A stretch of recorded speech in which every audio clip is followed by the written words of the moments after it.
Hi friends, എല്ലാവർക്കും നമസ്കാരം. Welcome to magic recipes. അപ്പോൾ നമ്മളിന്ന് ഇവിടെ ഉണ്ടാക്കാൻ പോകുന്നത് റെസ്റ്റോറൻറ്റ് സ്റ്റൈലിലുള്ള ഒരു ബീഫ് റോസ്റ്റാണ്.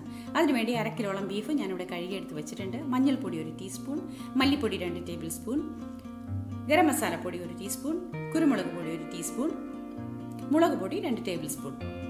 ഇനി ഇഞ്ചിയും വെളുത്തുള്ളിയും എടുത്തിട്ടുണ്ട്. നമ്മൾ സവാള ഒരു വലുതും ഒരു ചെറിയ സവാളയും എടുത്തിട്ടുണ്ട്. ആദ്യം തന്നെ നമുക്ക് ഈ ബീഫ് നല്ലപോലെ കഴുകി വൃത്തിയാക്കി എടുത്തത് നമുക്ക് ഇഞ്ചിയും വെളുത്തുള്ളിയും പേസ്റ്റ് ചേർത്ത് കുക്കറിൽ മസാലപ്പൊടികളും ചേർത്ത് ഒന്ന് ഒതുക്കിയെടുത്ത് വെക്കാം.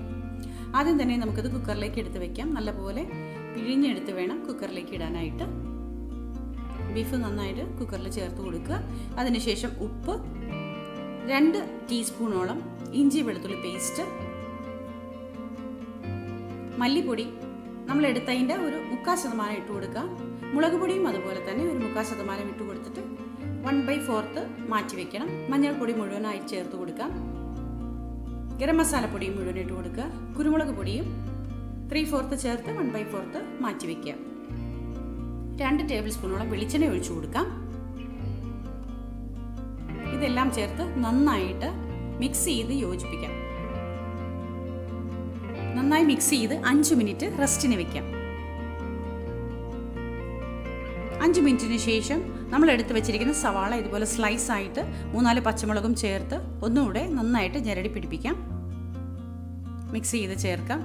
അതിനുശേഷം നമുക്ക് സ്റ്റൗവിലേക്ക് മാറ്റാം. അടുപ്പ് കത്തിച്ച് ഇത് വെച്ച് കൊടുക്കുക. ബീഫ് വെച്ച് കൊടുക്കുക. അതിനുശേഷം ഒരു 1/4 ഗ്ലാസോളം വെള്ളം ഒഴിച്ചു കൊടുക്കുക. അധികം വെള്ളത്തിൻ്റെ ആവശ്യമില്ല. 4-5 വിസിൽ വരുന്നത് വരെ നമുക്ക് കുക്കറിൽ വേവിച്ചെടുക്കാം. 4 വിസിൽ വന്നു. ഇനി നമുക്ക് പതുക്കെ എയർ പോയ ശേഷം തുറന്നു നോക്കാം. വെള്ളത്തിൻ്റെ അംശം ഉണ്ട്. ഇറച്ചി വേവിക്കുമ്പോൾ എങ്ങനെയും വെള്ളത്തിൻ്റെ അംശം നമുക്ക് കൂടുതലായിട്ട് കിട്ടും. ഇനി നമുക്കിത് മാറ്റിയിട്ട് മറ്റൊരു കടായി എടുത്ത് സ്റ്റൗവിൽ വെച്ച് കടായി ചൂടാക്കാം. അതിലേക്ക് 2 ടേബിൾ സ്പൂണോളം വെളിച്ചെണ്ണ ഒഴിച്ചു കൊടുക്കാം. എണ്ണ നല്ലപോലെ ചൂടായ ശേഷം നമ്മൾ 2 സവാള എടുക്കുക. അത്യാവശ്യം വലിയ 2 സവാള എടുത്തിട്ട് ഇതുപോലെ സ്ലൈസ് ചെയ്ത് കട്ട് ചെയ്ത് ഈ എണ്ണയിലേക്ക് ഇട്ട് കൊടുക്കാം.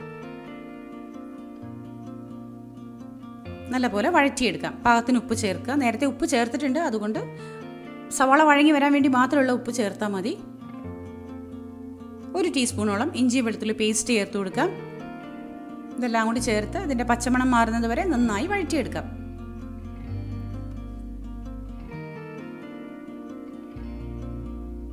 നല്ലപോലെ വഴറ്റി ചേർക്കാം. ഇനി ഇതിലേക്ക് നമ്മൾ എടുത്ത് വെച്ചിരിക്കുന്ന 1/4 പോർഷനോളം മല്ലിപ്പൊടിയും മുളക് പൊടിയും ചേർത്ത് കൊടുക്കാം. കുരുമുളക് പൊടിയും ചേർത്ത് കൊടുക്കാം. നല്ലപോലെ മിക്സ് ചെയ്യാം.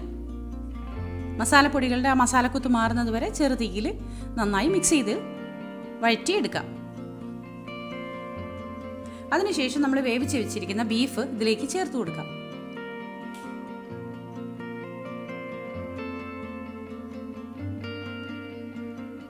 ബീഫിൽ വെള്ളത്തിൻ്റെ അംശമുണ്ട്. അത് നന്നായിട്ട് വറ്റി വരടുന്ന വരെ നമുക്ക് നന്നായിട്ട് വഴറ്റി കൊടുക്കാം.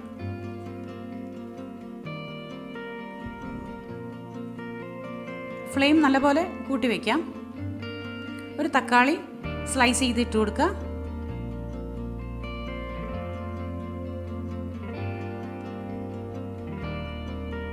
നല്ല ഫ്ലെയിമിൽ വെച്ച് തന്നെ നന്നായിട്ട് വഴറ്റി അതിലെ വെള്ളത്തിൻ്റെ അംശം വറ്റിച്ചെടുക്കാം.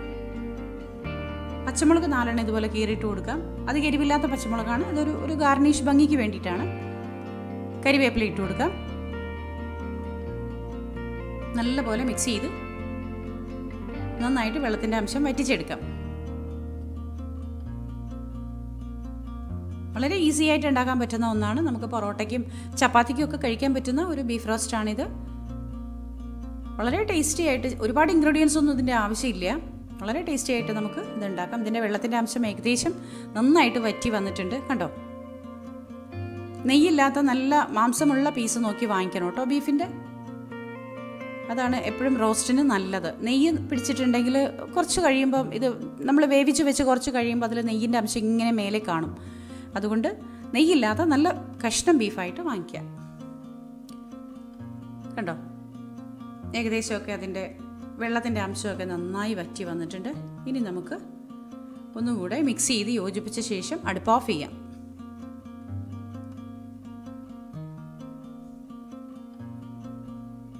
അപ്പോൾ ഇതാണ് നമ്മളിന്ന് ഇവിടെ ഉണ്ടാക്കിയിരിക്കുന്നത്. ഇഷ്ടപ്പെട്ടാൽ എല്ലാവരും ലൈക്കും ഷെയറും കമൻറ്റും തരണം. സബ്സ്ക്രൈബ് ചെയ്യാത്തവർ സബ്സ്ക്രൈബ് ചെയ്യണം. ഇതിൻ്റെ കംപ്ലീറ്റ് ഇൻഗ്രീഡിയൻസ് ഞാൻ ഡിസ്ക്രിപ്ഷൻ ബോക്സിൽ കൊടുത്തിട്ടുണ്ട്. അപ്പോൾ നമ്മുടെ ചാനലിലെ കൂടെയുള്ള എല്ലാവർക്കും ഒരുപാട് സ്നേഹത്തോടെ താങ്ക് യു വെരി മച്ച്.